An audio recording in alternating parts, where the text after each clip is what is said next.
Hello, welcome to the Pillar Diaries, episode number 4, featuring Sister Rhonda Carpenter. What a beautiful journey of the redemptive power of Jesus. Every time I think of her story, I think of that old song that says, "He came looking for me."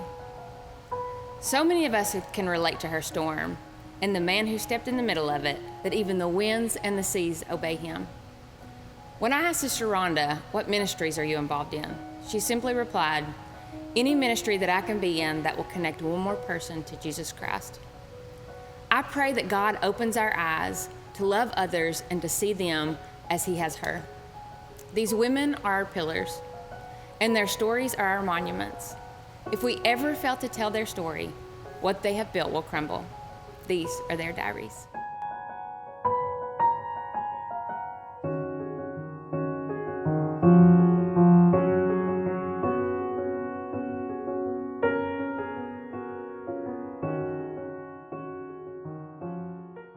I was a very rebellious young woman whose father bought her a motorcycle. And I tended to be attracted to the motorcycle riding heathenistic lifestyle. And it led me down the wrong path fast. And I ran away from home at 15 years old. Jumped on my Honda Mini Trail 80 and headed from Maryville or Rockford, Tennessee to Cincinnati, Ohio, straight up 75 north on a motorcycle whose top speed was 55 miles an hour, downhill with a tailwind. I spent 6 months in Cincinnati and then came right back down 75 to Maryville, where my mom got to see me for the first time. After identifying bodies, thinking that her daughter was gone, and came back to still not being able to cope with the guidance of a loving mother, thinking that I knew more than anybody how I should live my life. And so I come back to living with grandmother, wanting to live with Dad, but of course Dad was, too busy and had too much of a wild lifestyle himself to raise a 15-year-old daughter. And so I came back to get my own apartment, and because I thought I was grown, and went from being a wild 15-year-old to a wild 40-year-old to a wild 50-year-old to finally giving my life to God, because if I didn't, I wouldn't still be around. But it's the best thing I ever did. 3 felonies for sales of marijuana. At least pled guilty because I was guilty. I wasn't never good at lying. I sure couldn't lie under oath. Always believed in God, but never had any faith in God. And was afraid of what I'd miss out on if I gave my life to God, because I might miss a party, or I might miss out on some of the fun. But what I was missing out on was God's love. And the fact that when all the other people gave up on me, God never did. I'm so thankful He didn't, because I know for a fact I wouldn't be around had I continued the lifestyle I was in. I was a biker, a bondsman, a bartender, an alcoholic who was killing myself fast. Alcohol became my main focus on a day-to-day basis. I would drink till I black out, would not remember who I'd been with and who I'd insulted. I hit rock bottom when I went to Christmas with my family drunk and didn't remember it the next day. I missed out on the only family picture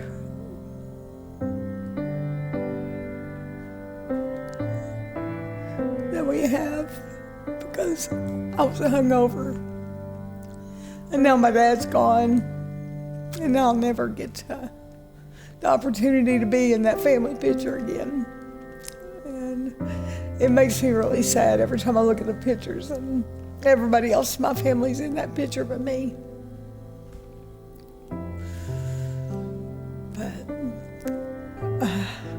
I'm just thankful that I got the opportunity to give my life to God before it was too late, and before I was the one that was gone.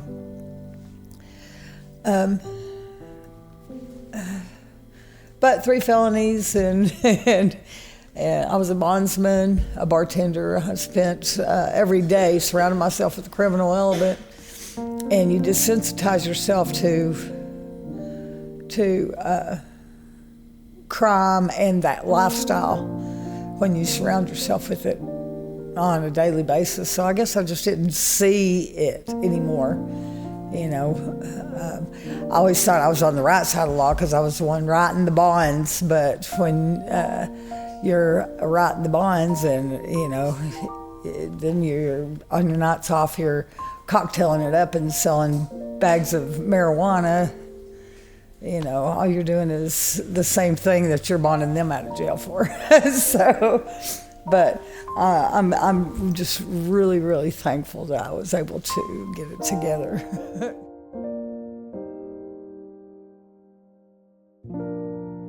I think that I always knew I knew I needed the Lord, but I never was able to give myself to God until it came to this one little girl who I love to death, and I seen other women swearing and living like I lived, and it kind of just sickened me because I knew that that's who I was. And I was driving down the road one day, and I just started praying that God would let me be a good influence on this child. I didn't want to be a bad example. I didn't want her to see the type of person I really was. And I was just praying that God would let me be a good influence on her. And that's what started changing who I was, because I started with realizing that my language was horrible and that I didn't want to be that person. So I took the swearing out of my life. And then it took, I was cocktailing it up one weekend, and I'm thinking, I wake up on Monday morning, I'm like, you know what? I feel horrible. I don't like that person that I am when I'm drinking. I'm done. I woke up on Monday morning and decided I was done drinking. So I gave it to God, and God took the cravings. I never went through any withdrawal. I never went through anything, and I was bad. And He took it all, and I never looked back. I won't even drink cough syrup. I mean, that's how much He took from me that I wouldn't. And I mean, although that little girl went the wrong path, it wasn't through me showing her that person. That's right. It made me, you know, because my love for her, I wanted to be a better person, so that if she chose the wrong path, it wasn't because I was the one that led her down that path.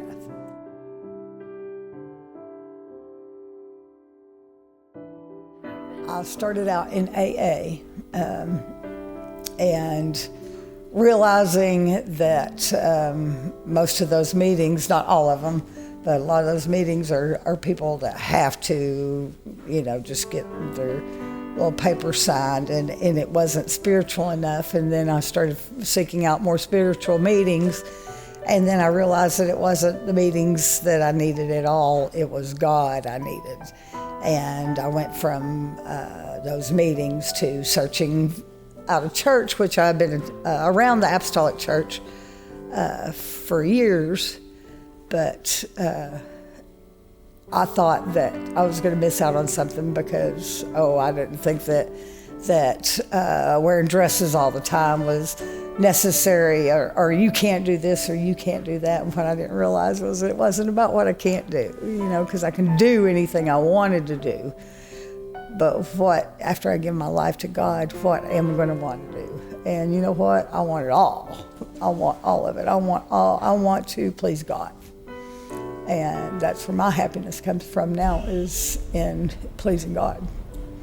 I'm not missing out on anything. I'm gaining everything. I gained God's love is what I gained. I gained God's love in my heart. For other people, now when I look at somebody, I don't see what I dislike about them, I see what I love about them. And a lot of times it was used to be focused on what I didn't like about them. But God changed, more than anything, He changed my eyes, how I see other people. And now I see them with God's love, not with my bitterness. And I had a lot of that, but that's gone.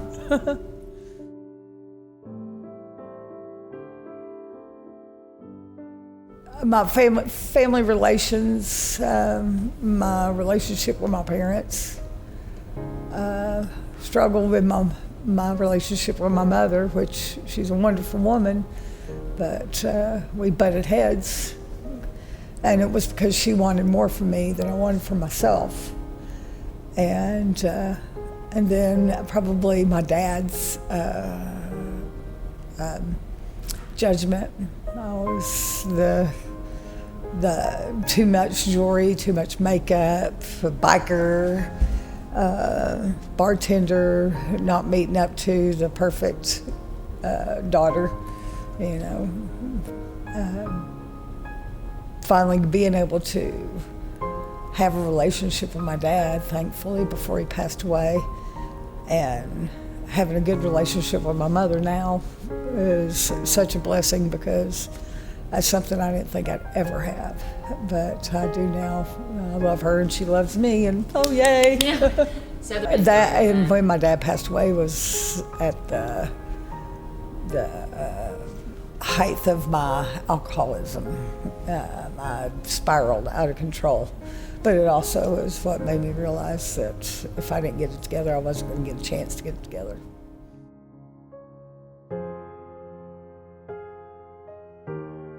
I woke up and I said, put it in your hands, God. And He took it. He took it all. I mean, people can say whatever they want, but He took all my cravings. I had none whatsoever. I walked out of it smelling like a rose. Never missed it at all. So, never looked back.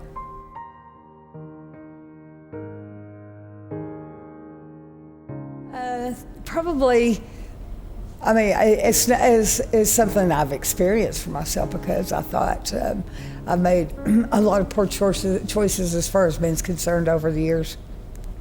And I thought that, you know, at my age, I mean, I was 55 years old, and I thought, this is it. I'm just going to be single for the rest of my life, bride of Christ. But God gave me a wonderful husband that loves God. And so that right there, to think that that as much as I've messed up in my life, that God still wants me to be happy. He wants to give me the desires of my heart. And He knew I didn't want to be alone. And I'm not. Thank you.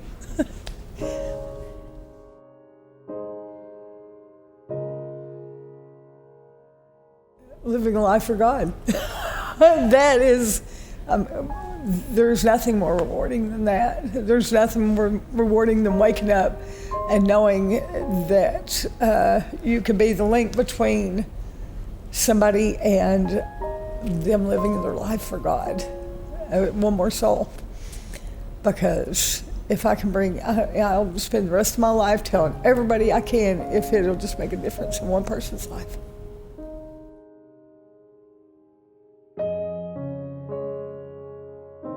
I've got to say my sister. Because she showed me what devotion to God can create. She's been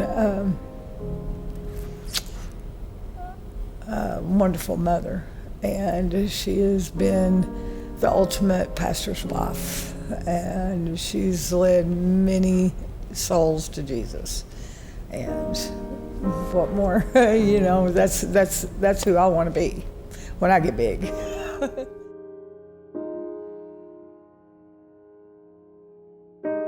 I'd love to tell them to avoid the debauchery and the lifestyle that I've lived, but I think more than avoiding is if you just wake up every morning knowing that you can do one thing for God, you're going to find that you'll do two things tomorrow, because you just get so much pleasure out of every moment you live for God that it's just going to snowball.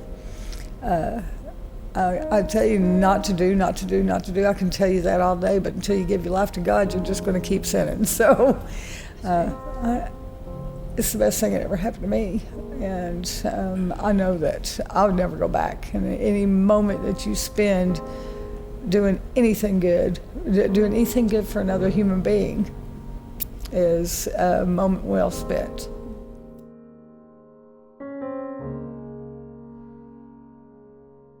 You know, I'd like to say, I'd like to shake them, but you know, the sad thing is you don't realize that